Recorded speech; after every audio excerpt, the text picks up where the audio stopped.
क्या चीज़ का एनसीईआरटी पढ़ा रहे हैं? अकाउंट्स का भी एनसीईआरटी? कुछ दिया नहीं है उसमें।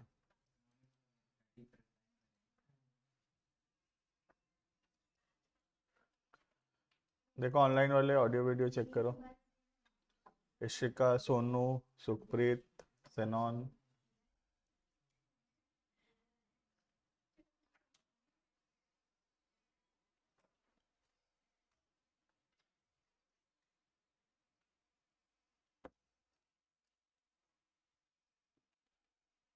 बर्नाली।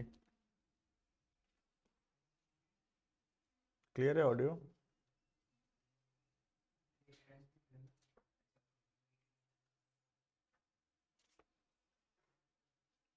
क्लियर है।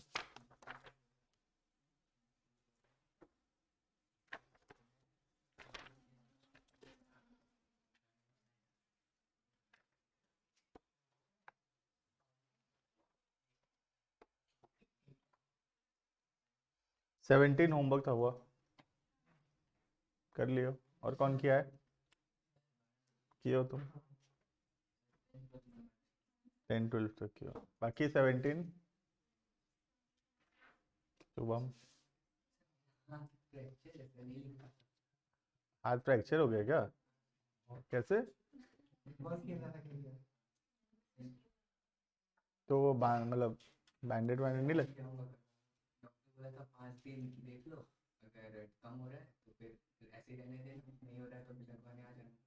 हम्म, हम्म। तो लगवा लेने से ठीक हो जाएगा जल्दी।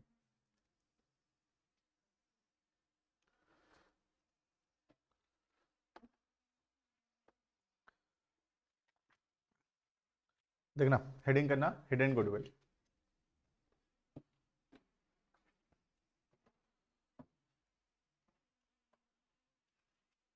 श्रुति ऑडियो देख लेना, ठीक है?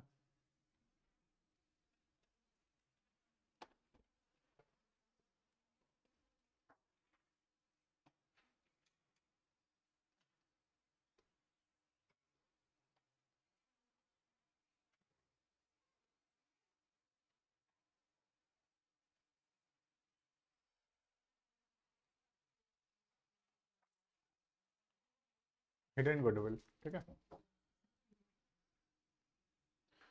और छोटा सा कॉन्सेप्ट है इसमें, बहुत ज़्यादा कुछ दिया हुआ नहीं है, ठीक है। एक ही क्वेश्चन है, और वो क्वेश्चन भी मतलब डायरेक्टली भी हो जाता, लेकिन हम लोग थोड़ा सा लिख लेते हैं नोट्स उसका, ठीक है।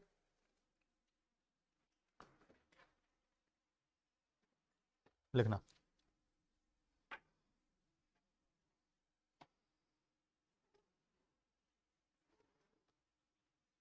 Sometimes the account of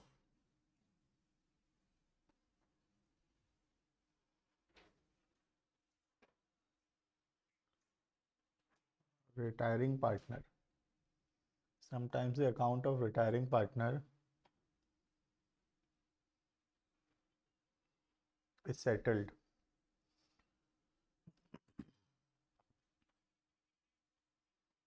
by by paying an lump sum amount.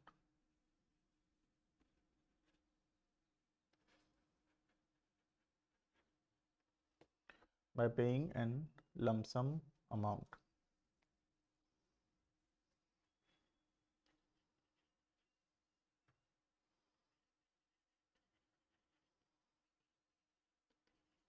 The amount paid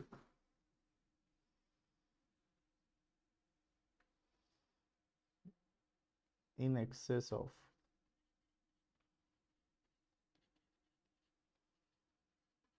the actual amount due. The amount paid in excess of the actual amount due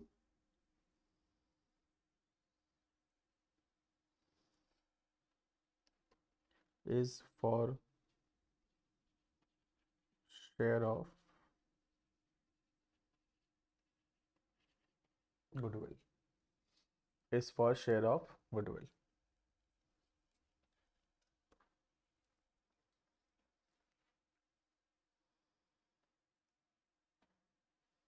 ठीक है, बहुत छोटा सा कॉन्सेप्ट है, जिसका मतलब है कि जैसे एक रिटायरिंग पार्टनर है, लेट्स से मिस्टर सी, और उसको जो टोटल अमाउंट हमको देना है, let's say date is 2 lakh rupees. अभी 2 लाख रुपए कैसे निकला? जितना उसका कैपिटल है plus any kind of revaluations, profit and loss, plus होगा प्रॉफिट, लॉस होगा माइनस, कोई भी एक्यूमुलेटेड रिजर्व्स है वो डिस्ट्रीब्यूट होगा तो प्लस होगा, और कोई भी एक्यूमुलेटेड लॉसेस है तो वो माइनस होगा। ठीक है, ऐसे करके हम लोग का टोटल अमाउंट जो ड्यू निकला सी का, डेट इज 2 लाख रुपीज़। हम सी को 2 लाख रुपए दे देंगे, ठीक है, रिटायरिंग पार्टनर। लेकिन फर्म डिसाइड किया कि फर्म विल पे 2,10,000। ठीक है, firm has decided to pay 2,10,000 as an amount for C's retirement. ठीक है, अब ये जो एक्सेस पैसा फर्म दे रहा है पार्टनर को, ये किस चीज का है माना जाएगा? ये पैसा गुडविल के नाम का दिए हैं माना जाएगा। समझ में आ रहा है? तो जैसे उसका 2 लाख रुपए ड्यू है, लेकिन हम उसको दे कितना रहे हैं? 2,10,000। तो ये जो एक्सेस पैसा हम उसको दे रहे हैं, this is for his share of goodwill. ठीक है, तो 10,000 रुपये माना जाएगा। ये फॉर्म का गुडविल नहीं है 10,000, this is C's share of goodwill. ये शेयर ऑफ गुडविल निकला सीधा 10,000। जैसे सी अगर सपोज 1/4 हिस्सा के लिए पार्टनर है, तो इसका मतलब फॉर्म का गुडविल 40,000 है, फिर तभी तो 40,000 का 1/4 सी को हम कितना एक्स्ट्रा दे रहे हैं? 10,000। समझ में आ रहा है? तो 10,000 is not hidden goodwill of the firm, it is the share of goodwill of the retiring partner. हमको वही तो चाहिए होता है जर्नल एंट्री में। हमको फर्म का गुडविल से क्या करना है? हमको तो रिटायरिंग पार्टनर का शेयर चाहिए, तो वो हमको पता चल गया, इट इज 10,000। इसको हम लोग डिस्ट्रीब्यूट करेंगे, सी को पैसा देंगे गेनिंग पार्टनर, ये सेक्रीफाइसिंग पार्टनर, और बाकी जो लोग गेन किए वो लोग का अकाउंट डेबिट होगा। समझ में आ रहा है इतना? तो बेसिक सा बात है, खाली इतना सा बात है कि जो रिटायरिंग पार्टनर को जितना पैसा ड्यू है, अगर हम उससे कुछ ज़्यादा पैसा दे रहे हैं, तो वो ज़्यादा पैसा हम क्यों दे रहे हैं? For his share of goodwill. Clear? Example वहाँ पे है इलस्ट्रेशन। जो अभी ज्वाइन किए हैं, 5-6 जन अभी ज्वाइन किए, इतना ही है हिडन गुडविल का, इतना लिखे हम लोग। ठीक है, देख लो, बाकी क्वेश्चन करते करते एक बार और बता दूंगा। इलस्ट्रेशन 18।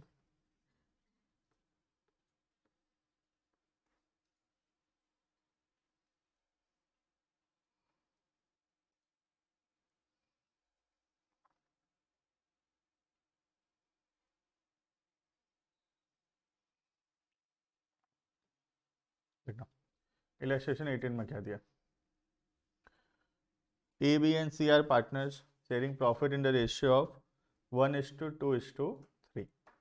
ठीक है, next, C retired and his capital after making adjustments for reserves and gain on profit on revaluation is 2,20,000। मतलब सी को कितना पैसा देना है हमको? 2,20,000। उसका टोटल जो अमाउंट ड्यू है वो है 2,20,000। A and B agreed to pay him 2,50,000। तो हम लोग ज़्यादा पैसा दे रहे हैं उसको, तो 30,000 ये जो हम ज़्यादा दे रहे हैं, समझ में आ रहा है? 2,50 दे रहे हैं, 2,20 देना था, तो 30,000 ज़्यादा दे रहे हैं। ये जो 30,000 हम ज़्यादा दे रहे हैं सी को, this is his share of goodwill, उसका गुडविल का शेयर है वो। ठीक है, बस बाकी तो कुछ दिया नहीं है। आगे न्यू रेशियो बता दिया है 1:3 का, तो इससे हम गेनिंग निकाल लेंगे, गुडविल आ जाएगा, गेनिंग आ जाएगा, कर लेंगे जर्नल एंट्री। ठीक है, लिखना करना, गुडविल निकालो।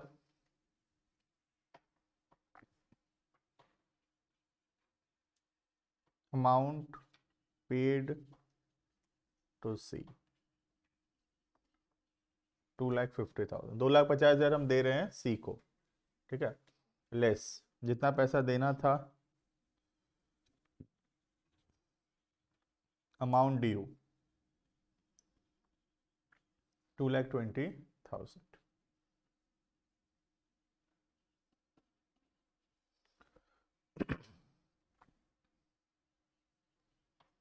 सी को ये पैसा हम एक्स्ट्रा दे रहे हैं गुडविल का नाम का, ये निकला 30,000 सी शेयर ऑफ गुडविल, सी का गुडविल का हिस्सा निकला। ठीक है, बस गेनिंग रेशियो निकालो, ए और बी का गेनिंग रेशियो निकाल लो। कितना आ रहा है? 1:5।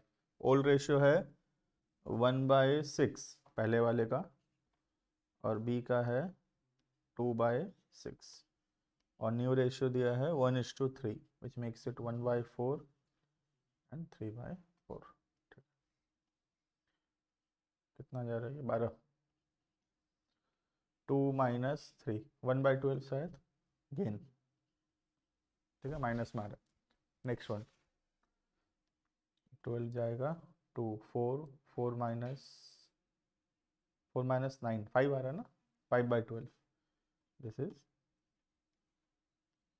गेन, ठीक है। 1:5 गेनिंग रेशियो।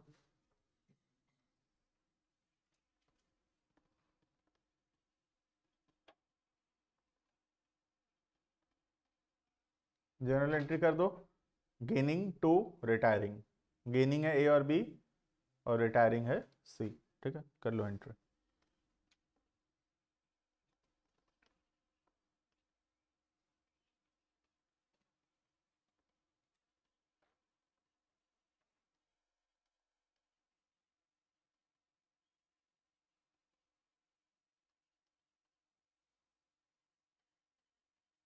डिवाइड कर लो 1:5 में, कितना आ रहा है?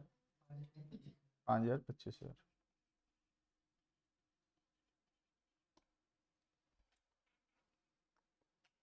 क्लियर है? कुछ है ही नहीं ज़्यादा इसमें, बहुत इजी टॉपिक है, ठीक है। ये कंप्लीट हुआ गुडविल, ठीक है, गुडविल में इतना ही है, ठीक है। उसके अलावा जो नेक्स्ट 2 टॉपिक है वो तो पूरा ही सेम है, रिवैल्यूएशन, और उसके बाद है तुम्हारा रिजर्व्स, ठीक है। यहाँ पर भी ज़्यादा कुछ तुम रिटायरिंग में कुछ दिया भी नहीं है, क्योंकि 2 बार पूरा पूरा दिया था, चेंज इन पीएसआर में पूरा अच्छे से दे रखा था, एडमिशन में पूरा अच्छे से दे रखा था, तो इसलिए यहाँ दिया हुआ नहीं है। यहाँ दिया हुआ ये मतलब नहीं है कि ये फिर नहीं है कोर्स में, एडमिशन पीएसआर में दे रखा था बोल के यहाँ ज़्यादा दिया हुआ नहीं है, उतना ही कोर्स में है। रिवैल्यूएशन पूरा कोर्स में है, रिजर्व्स का ट्रीटमेंट पूरा कोर्स में है जैसे था, ठीक है। के बाद थोड़ा सा एक बार रिकॉल कर लेते हैं, ठीक है। पूरा तो हम लिखेंगे नहीं, 2 बार लिख रखे हैं ऑलरेडी कॉपी में, कि फेंक दिए टर्म 1 उठा के, नहीं तो बहुत काम आएगा उसमें, पार्टनरशिप का बहुत कुछ है उसमें, ठीक है। तो रिवैल्यूएशन सिर्फ 2 मेथड था, वो मैं थोड़ा सा रिवाइज करा देता हूँ। एक था कि हम लोग, क्या था बताओ? 2 तरीका था रिवैल्यूएशन करने का, को रिकॉर्ड और एक नहीं करेंगे, है ना। तो पहला था कि when the revised value is to be recorded, मतलब नए वैल्यू को हम रिकॉर्ड करेंगे। तो उसमें हम क्या करते थे, जो भी एसेट लाइबिलिटी बढ़ता था उसका जर्नल एंट्री करते थे, asset to revaluation, revaluation to asset, asset to revaluation to liability, liability to revaluation, जो भी एंट्रीज होता था सब कुछ हम करते थे। और उसके बाद जो भी प्रॉफिट या लॉस होता था रिवैल्यूएशन की वजह से, उसको हम डिवाइड कर देते थे इन दी ओल्ड रेशियो, ठीक है। और ऐसा करने से अब जो बैलेंस शीट बनेगा उसमें एसेट लाइबिलिटीज का न्यू वाला जो वैल्यू है चेंज के बाद वो वैल्यू रिकॉर्ड होगा। समझ में आ रहा है? ये एक तरीका था रिवैल्यूएशन करने का। दूसरा तरीका था रिवैल्यूएशन करने का कि जब हम डिसाइड किए कि रिवाइज्ड वैल्यू को रिकॉर्ड नहीं करेंगे, मतलब बैलेंस शीट में वो पुराना वैल्यू ही कंटिन्यू करेगा, ठीक है। अब उसके लिए हम लोग कोई एसेट लाइबिलिटी के इंक्रीज डिक्रीज का कोई जर्नल एंट्री नहीं करते थे, उसमें हम लोग नेट इफेक्ट निकालते थे, जो भी चीज़ों से फ़ायदा हो रहा है उससे प्लस, और जो भी नुकसान हो रहा है उससे माइनस। जैसे कि एसेट बढ़ा, फ़ायदा हो रहा है, या लाइबिलिटी कम हुआ तो फ़ायदा हो रहा है, ये 2 चीज़ प्लस और 2 चीज़ माइनस, जो भी आता था उसको हम लोग गेनिंग टू सेक्रीफाइसिंग, या फिर सेक्रीफाइसिंग टू गेनिंग, डिपेंडिंग कि नेट इफेक्ट पॉजिटिव है या नेगेटिव। अगर पॉजिटिव है तो गेनिंग टू सेक्रीफाइसिंग, और अगर रिवैल्यूएशन लॉस है, मतलब नेट इफेक्ट नेगेटिव है, मतलब रिवैल्यूएशन का लॉस है वो, तो वो सेक्रीफाइसिंग टू गेनिंग होता था उसमें। और ऐसा करने से अब जो बैलेंस शीट बनता था उसमें एसेट लाइबिलिटीज का ओल्ड वैल्यू कंटिन्यू करता था। याद आ रहा है इतना? ये एग्जैक्टली सेम है ठीक है, यहाँ कम क्वेश्चन है, तुम प्रैक्टिस के लिए एडमिशन में जाकर रिवैल्यूएशन में कुछ क्वेश्चंस कर भी सकते हो, ठीक है, क्योंकि रिवैल्यूएशन पूरा कोर्स में है वापस से। हाँ, यहाँ दिया हुआ नहीं है बिकॉज ये बुक कब बना था, जब टर्म 1 टर्म 2 बोले कुछ था ही नहीं, वो तो एक ही सिलेबस था तो पीछे दे दिया था, तो यहाँ नहीं दिया था, ठीक है। लेकिन अब ये टर्म 2 में है, लेकिन इसका मतलब ये नहीं है कि थोड़ा ही रिवैल्यूएशन कोर्स में, कंप्लीट जैसा रिवैल्यूएशन कोर्स में था पूरा कोर्स में है। वो जो एक क्वेश्चन था, stock is under valued bye 10%, सब कुछ कोर्स में, तो वो सब जाके कभी मतलब जब रिवाइज करोगे, कभी रिटायरमेंट पढ़ रहे होगे, तो वहाँ से क्वेश्चंस प्रैक्टिस कर सकते हैं हम लोग, ठीक है, क्योंकि वो सब कोर्स में है हमारे। क्लियर है इतना? ये वाला रिवैल्यूएशन एग्जैक्ट सेम है, 2 चैप्टर हो गया, सेम चल रहा है पीएसआर में भी और यहाँ पर भी। फिर एक चैप्टर में सेम आएगा डेथ में, तो डेथ में तो हम बिल्कुल भी और रिवाइज भी नहीं करेंगे, ठीक है। उसके बाद था रिजर्व्स। रिजर्व्स में भी ऐसा ही था, दो दो केस था रिजर्व्स में भी। एक था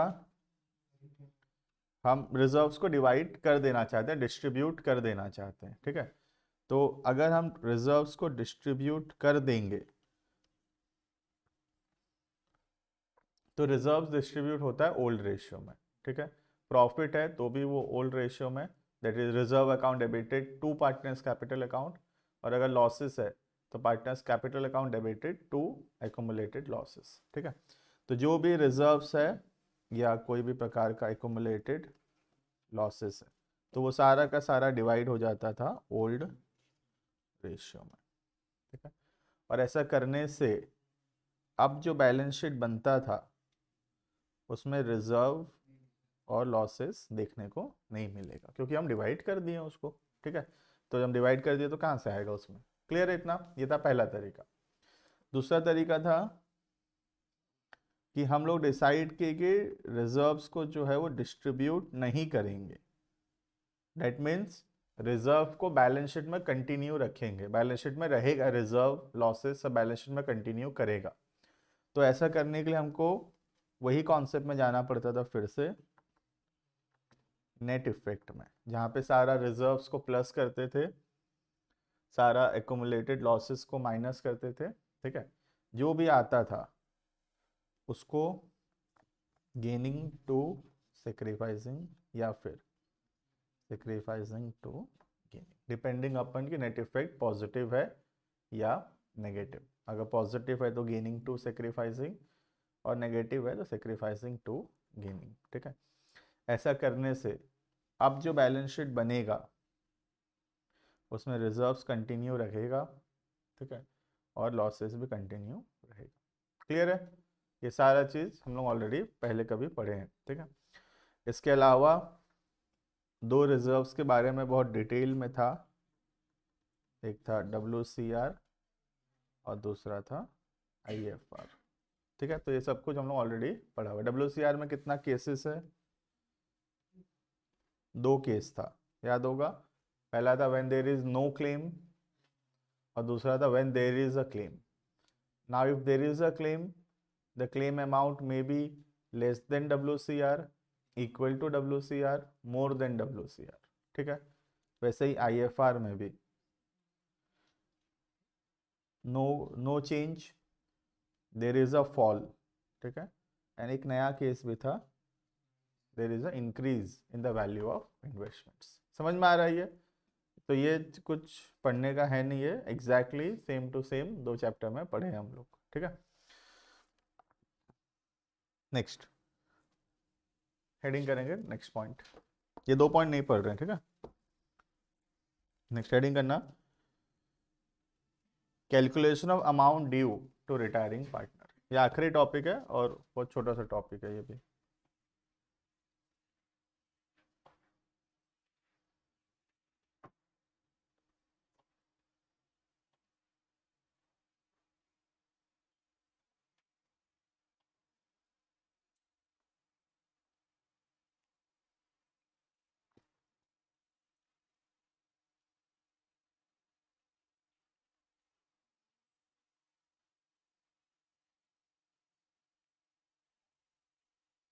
calculation of amount due to retiring partner. तो यहाँ पे बोले कि रिटायरिंग पार्टनर को किस किस चीज का पैसा मिलेगा, ठीक है। तुम बताओ किस किस चीज का पैसा मिलेगा रिटायरिंग पार्टनर को? गुडविल और एक्युमुलेटेड प्रॉफिट्स और रिजर्व्स, वही, और रीवैल्यूएशन का प्रॉफिट, ठीक है, और क्या पैसा मिलेगा उसको? वो आज फॉर्म छोड़ के जा रहा है, उसको किस किस चीज का पैसा हम वापस करेंगे या देंगे उसको? उसका कैपिटल का पैसा वापस देंगे, और एसेट्स तो कोई सा वापस नहीं करेंगे। एसेट तो वो नहीं लाया होगा ना, एसेट तो फॉर्म का है ना, वो तो कैपिटल लाइबिलिटी साइड से वापस करेंगे, एसेट साइड से हम वापस कुछ नहीं करते, कैश बैंक वो सबसे कुछ नहीं देंगे। और उसे करेंट अकाउंट में कुछ बैलेंस हो सकता है, वो भी हम वापस करेंगे उसको, ठीक है। तो बेसिकली कैपिटल, करेंट अकाउंट का बैलेंसेस, गुडविल का पैसा, revaluations, profit loss and reserves and losses, ये सबको सेट ऑफ करने के बाद जो अमाउंट ड्यू निकलेगा वो पैसा हम उसको दे देंगे। बेसिकली कैपिटल अकाउंट का क्लोजिंग बैलेंस। कैपिटल अकाउंट याद है ना कैसे बनता था? ऐसे ही तो बनता था, यहाँ ओपनिंग बैलेंस लिखते थे, यहाँ पे जो भी उसको इंटरेस्ट, सैलरी, कैपिटल जो जो भी उसको दिए हम वो सब लिखते थे। गुडविल का पैसा क्रेडिट करना है तो यहाँ पे आ जाएगा, रिवैल्यूएशन का प्रॉफिट यहाँ आ जाता था, रिजर्व्स यहाँ पे आ जाता था, यहाँ आ जाता था क्लोजिंग बैलेंस। तो बेसिकली कैपिटल अकाउंट का क्लोजिंग बैलेंस जो भी निकल रहा है हम उसको पैसा वापस दे देंगे, ठीक है। अब यहाँ पर ये टॉपिक उतना इंपॉर्टेंट था नहीं, इसके बाद जो टॉपिक्स था वो इंपॉर्टेंट था कि ये पैसा हम कैसे देंगे उसको। धीरे धीरे करके हम लोन के हिसाब से धीरे धीरे करके हम उसको पैसा देते थे, ठीक है। अब जैसे अचानक से एक पार्टनर आज रिटायर कर रहा है, सोचो कि A B and C partner है, और अचानक से सी रिटायर कर रहा है और सी का अमाउंट ड्यू है 10 लाख रुपीज। अब जरूरी थोड़ी है कि फर्म का फाइनेंशियल पोजीशन इतना स्ट्रांग होगा आज किसी को अचानक से हम बिजनेस से 10 लाख रुपए निकाल कर दे पाए, ऐसा जरूरी नहीं है। हो सकता है दे भी पाएंगे, हो सकता है ना भी दे पाए अभी अचानक से। तो हम क्या कहते थे, सी का जो पैसा है उसको एक प्रकार का लोन मान लेते थे और उसको हम धीरे धीरे करके पे करते थे टुगेदर विथ इंटरेस्ट, इंटरेस्ट के साथ। तो ये लोन अकाउंट बनाना हमारे कोर्स में था, जो कि बहुत इंपॉर्टेंट टॉपिक था, लेकिन ये वाला पार्ट डिलीट हुआ है अभी, लोन बनाने वाला पार्ट। तो अब हमको सिर्फ क्या करना है, अमाउंट निकाल कर दिखाना है कि कितना पैसा ड्यू है रिटायरिंग पार्टनर को। उसको कैसे पे ऑफ करेंगे वो सब हमारे सिलेबस से हटा दिया है। तो कैसे पे ऑफ करेंगे, लोन के हिसाब से धीरे धीरे करके इंटरेस्ट के साथ पे करते थे, और एक एडजस्टमेंट ऑफ कैपिटल भी था, वो दोनों पार्ट डिलीट हुआ है, ठीक है। तो ये बस, ये तो बहुत ईजी है इसका मतलब, ठीक है। तो तुम देखोगे तो चैप्टर में है इतना ही जितना हम पढ़े, अभी कंप्लीट हो जाएगा, क्वेश्चंस करेंगे एक दो क्लास, लेकिन चैप्टर में है इतना ही पढ़ने के लिए, ठीक है। लिखना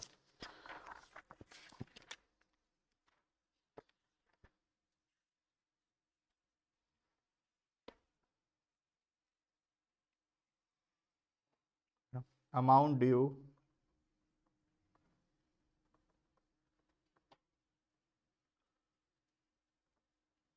to the retiring partner, amount due to the retiring partner. हाँ सुखप्रीत बताया था यहाँ पे करेंट अकाउंट है ना, सही था Sukhpreet. Amount due to the retiring partner is determined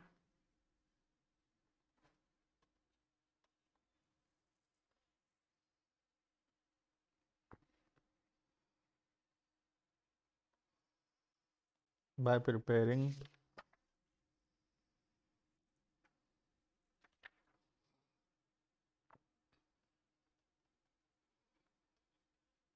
capital account.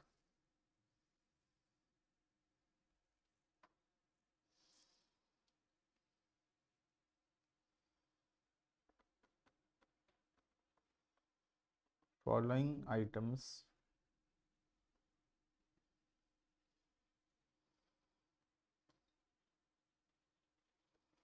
are to be considered. Following items are to be considered.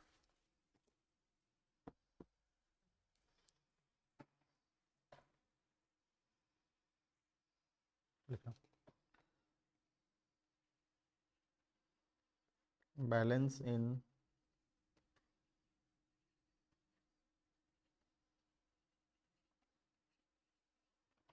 Capital and current account,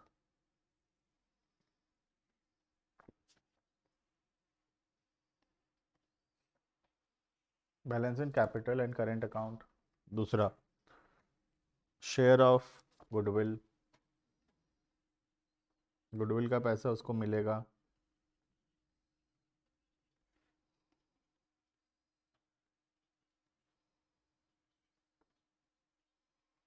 profit loss on रीवैल्यूएशंस, profit होगा तो मिलेगा, लॉस होगा तो उतना कट जाएगा, उतना माइनस हो जाएगा।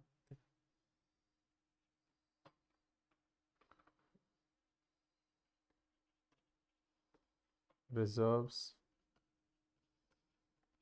accumulated profit and losses,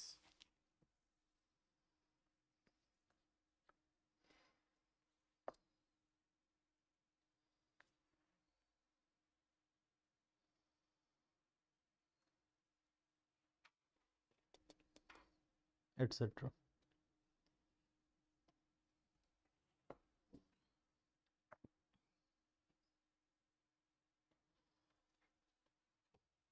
ठीक है, next paragraph, the journal entry for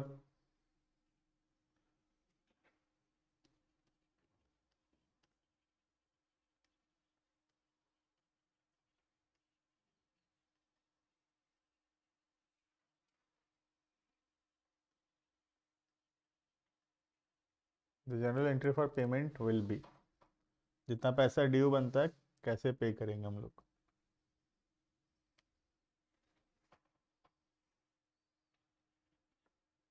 point number 1, 2 point आएगा इसमें। पॉइंट नंबर 1,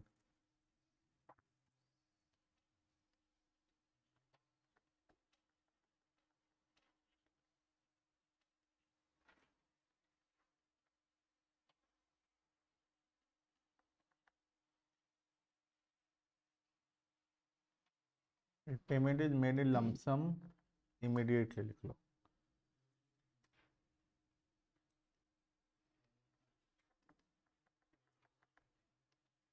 वो रिटायर कर रहा है और उसी समय हम रिटायरमेंट के समय उसको हम पैसा दे दिए, क्या एंट्री होना चाहिए? To bank, correct. Retiring partner capital कम हो जाएगा, कैपिटल कम होगा तो डेबिट, और पैसा जाएगा तो टू बैंक लिखना।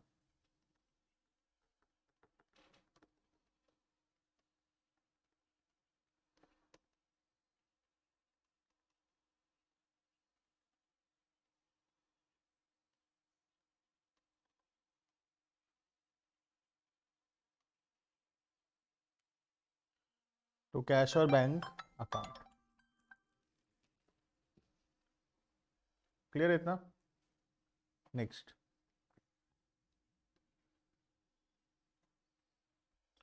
पॉइंट नंबर बी,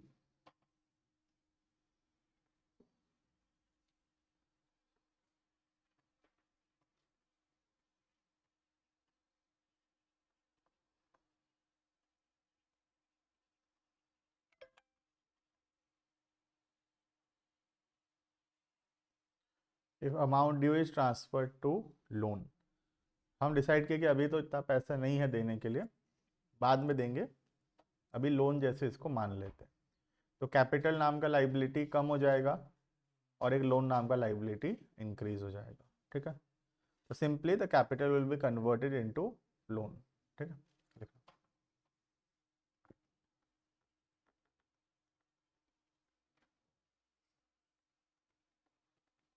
इसका मतलब ये है कि कैपिटल तो हम उसको और नहीं बोल सकते, क्योंकि वो छोड़कर चला गया है और वो पार्टनर नहीं है, वो आउटसाइडर है। तो या तो उसको उसका पैसा दे दो अभी तो टू कैश हो जाएगा, अगर नहीं देते हो तो वो एक प्रकार का फॉर्म के लिए लोन रहेगा। ठीक है, लेकिन that is not to be considered as capital anymore, अब कैपिटल नहीं मान सकते हम उस पैसे को। ठीक है, टू,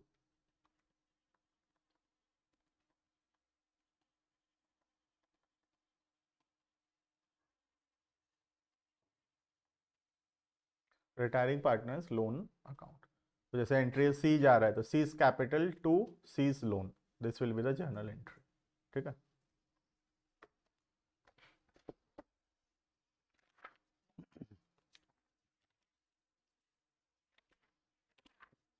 ठीक है। मेजोरिटी ऑफ द चैप्टर में इसी टाइप का क्वेश्चंस था कि ये जो लोन का जो पैसा है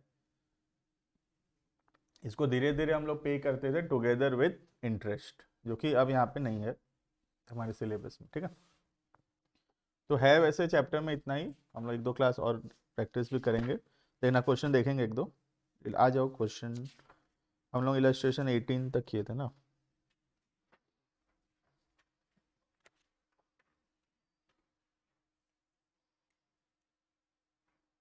देखना 19 करते हैं, आ जाओ इलस्ट्रेशन नंबर 19।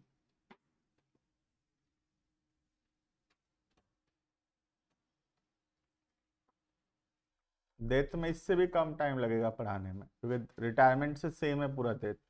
ठीक है, सेम अकाउंटिंग ट्रीटमेंट है। पार्टनर तो छोड़ के जा रहा है, और पार्टनर जिंदा है और छोड़ के जा रहा है, या मर गया इस वजह से छोड़ के जा रहा है, तो उससे अकाउंटिंग में तो कोई चेंजेस होने वाला है नहीं। अकाउंटिंग तो यही है कि छोड़ के जा रहा है उसका अकाउंटिंग है, वो चाहे रिटायरमेंट हो या डेथ हो, उसका अकाउंटिंग पूरा सेम होगा। ठीक है, बस फ़र्क एक था छोटा सा जो मैं बताया था पहले भी। क्या फ़र्क था, नहीं याद है क्या फ़र्क था? रिटायरमेंट और डेथ में क्या फ़र्क था अकाउंटिंग में? एक छोटा सा खाली फ़र्क था। हाँ, करेक्ट। रिटायरमेंट जो है वो हमेशा हम लोग ईयर एंड में करवा सकते हैं पार्टनर का, तो उससे क्या होगा, हमको अकाउंटिंग करने में सुविधा होता है। इस साल का पीएनएल अप्रोप्रिएशन बनाए, क्लोज किए, प्रॉफिट बांटे, पार्टनर को रिटायर कर दिए। ठीक है, लेकिन डेथ के लिए तो हम लोग उसको बोल नहीं सकते कि वेट कर ले 31 तारीख तक का, ये तो नहीं हो सकता ना। तो डेथ क्या हो सकता है, ईयर के बीच में कभी भी हो सकता है।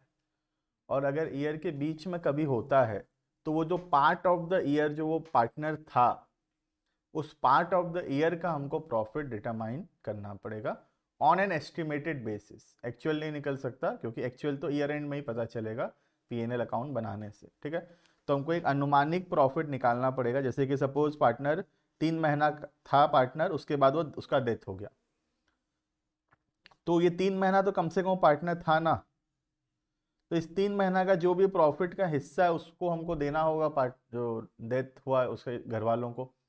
लेकिन हम इसका प्रॉफिट का हिस्सा जानते नहीं है, क्योंकि हमको कब पता चलेगा प्रॉफिट का हिस्सा, जब हम ईयर एंड में प्रॉफिट निकालेंगे तो हमको पता चलेगा साल भर में प्रॉफिट कितना हुआ, तो हम 3 महीना का निकालते और फिर हम उसको देते। ठीक है, तो हमको क्या करना होगा, एक एस्टिमेट करना होगा कि प्रॉफिट कितना हुआ होगा। तो ये एस्टिमेशन का तरीका बस पढ़ाना है, ये कैसे निकलेगा प्रॉफिट का हिस्सा। ठीक है, बाकी सब सेम है रिटायरमेंट और डेथ के केसेस में।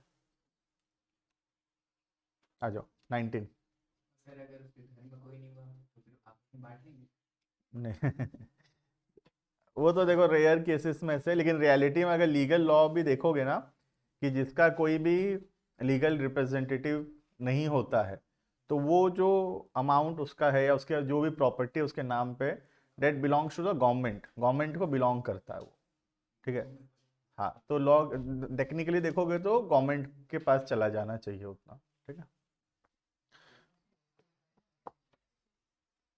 देखें 19, देखो इलस्ट्रेशन नंबर 19।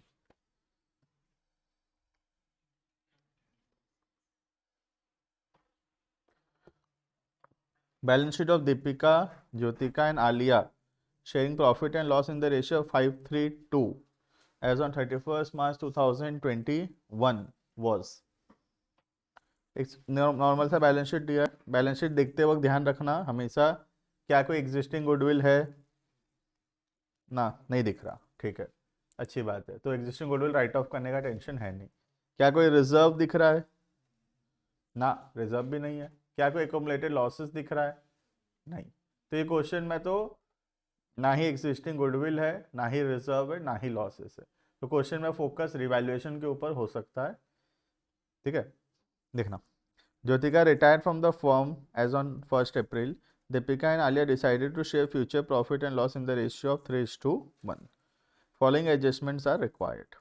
कुछ ये सारा का सारा पॉइंट किसके बारे में, देखो सब कुछ रिवैल्यूएशंस के ऊपर है। ठीक है, बाद में पढ़ लेंगे एक साथ जब करेंगे।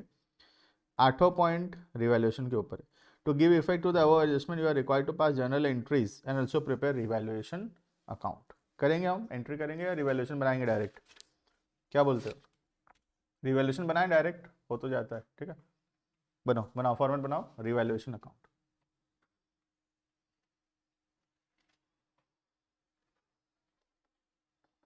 तो बेसिकली रिवैल्यूएशन का क्वेश्चन है और कुछ नहीं, रिवैल्यूएशन बनाकर प्रॉफिट लॉस निकालना है, ठीक है। एग्जाम में जर्नल का फॉर्मेट बना के पूरा करेंगे। हाँ हाँ हाँ, अगर बोलेगा रिवेल अकाउंट ये जर्नल एंट्री करने तो हम पूरा फॉर्मेट में ही करेंगे, जिसका आदत हमको छूट गया है ना। देखना, पहला, debtors of 1100 be written off as if no longer receivable. 1100 रुपये तो नहीं मिलेगा बोल रहा है, ठीक है। तो डेटर कितने के हैं, 16,000 का, और पीबीडीडी 800 का। पहले तो डेटर बैड डेट उसका क्या एंट्री होगा बताओ तो, what is the entry for bad debts? Bad debt to debtor. तो इसमें तो रिवैल्यूएशन का कोई काम है ही नहीं, नहीं आएगा ना रिवैल्यूएशन में, ठीक है। उसके बाद ये 1100 को हम लोग सेट ऑफ करेंगे अगर पीबीडीडी है तो, और else we will shift it to revaluation. PBDD कितना का है, 800 का। तो इसका सेकेंड एंट्री जो होता वो होता पीबीडीडी 800, रिवैल्यूएशन 302, बैड डेट्स 1100। क्लियर है ये एंट्री, क्लियर है ना। 1100 का बैड डेट हुआ जिसमें से 800 तो पीबीडीडी था, पिछले साल ही बना लिए थे, तो 800 यूज हो गया, 300 और एक्स्ट्रा लग गया, तो 300 रुपये आएगा रिवैल्यूएशन में। लिखो टू बैड डेट्स 300।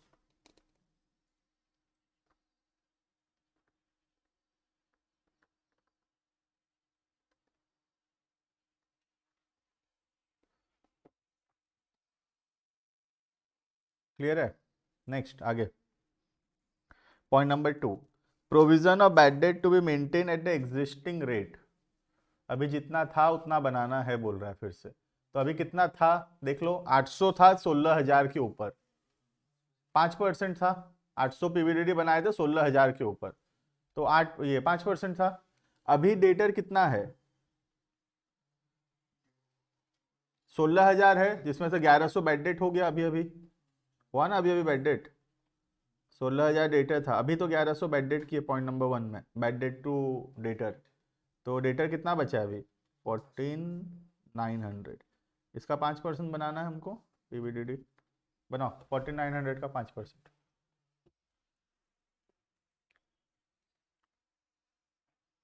आया ना समझ में, ये 16,000 डेटर है, 1100 बैड डेट, ये 16,000 का डेटर है, 1100 बैड डेट हुआ, तो अभी डेटर 14,900 का है, इस पर 5% का डाउट लग रहा है, तो 14,900 का 5% पीवीडीडी बनेगा। एग्जिस्टिंग पीवीडीडी तो कुछ है ही नहीं, जीरो हो चुका है, क्योंकि 800 था, 800 यूज हो गया, ठीक है। कितना आ रहा है, 745 टू पीवीडी 14,900 का 5%, 745, ठीक है। Next point number 3, stock be written down by 1055। करो,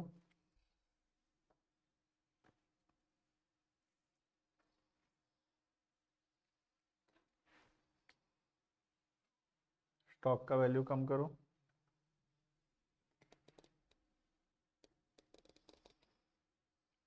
टू स्टॉक लिख दो डायरेक्ट, समझ में आ रहा है, टू स्टॉक होगा ना।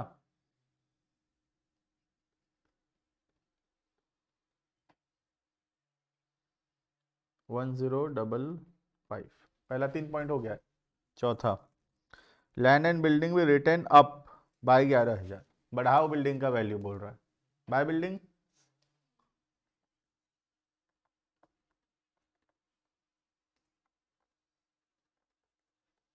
11,000, ठीक है।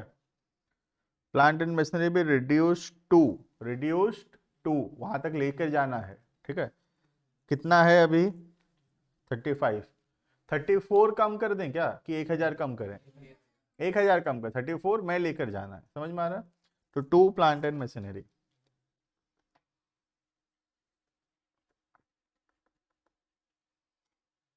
वन 1000। जो पॉइंट इसमें समझने का बैड डेट का ही है बस, बाकी तो इजी चल रहा। सन्ड्री क्रेडिटर्स ऑफ 700 भी written back as no longer payable. Creditor को पैसा नहीं देना पड़ेगा, फायदे का बात है, बाय क्रेडिटर, बताया था सारा नुकसान डेबिट में लिख रखे हैं, सारा फायदा क्रेडिट में लिखा हुआ है।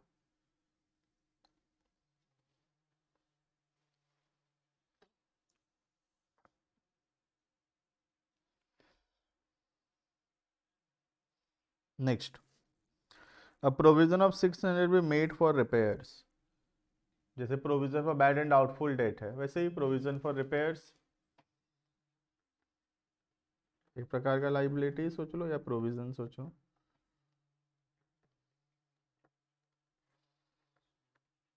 Provision for repairs 600। Next, an old computer completely written off was sold for 2000 as scrap। तो कोई कंप्यूटर है जिसका वैल्यू 0 हो गया था, उसको 2000 में बेच दिए, तो 2000 रुपये आ गया, फायदा हुआ ये तो। By bank 2000, increase in bank balance, bank बढ़ा ना, bank to revaluation.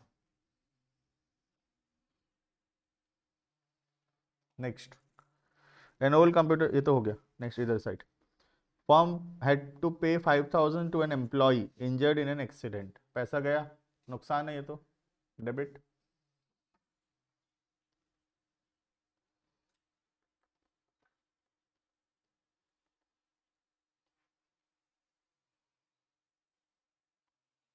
Next last, unrecorded machinery value 10,500 is to be recorded, unrecorded asset, फायदे का बात है, कुछ एंट्री सोचने की जरूरत ही नहीं है इसमें, हम तो डायरेक्टली ऐसे सोचेंगे कि किस चीज़ से फायदा हो रहा है, किस चीज़ से नुकसान हो रहा है, उसके हिसाब से रिकॉर्ड कर देंगे। ठीक है,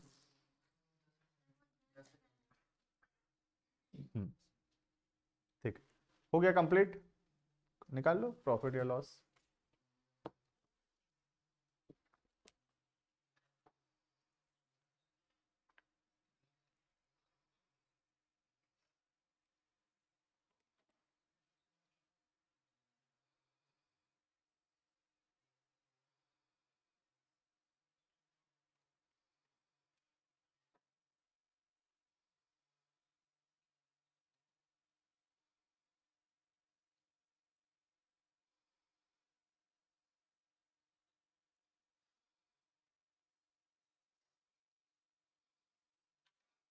कितना आ रहा है, प्रॉफिट आ रहा है क्या, 15,000,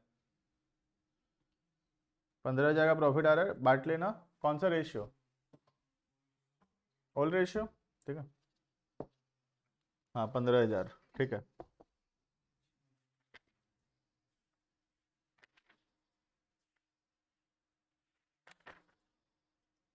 होमवर्क लिखना,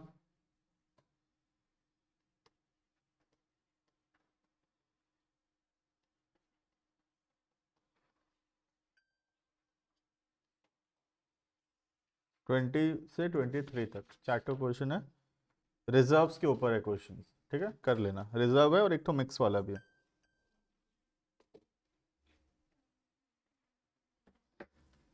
ठीक है, चलो बाकी नेक्स्ट क्लास कंप्लीट है वैसे तो चैप्टर, एक क्लास और देख लेंगे जो भी है।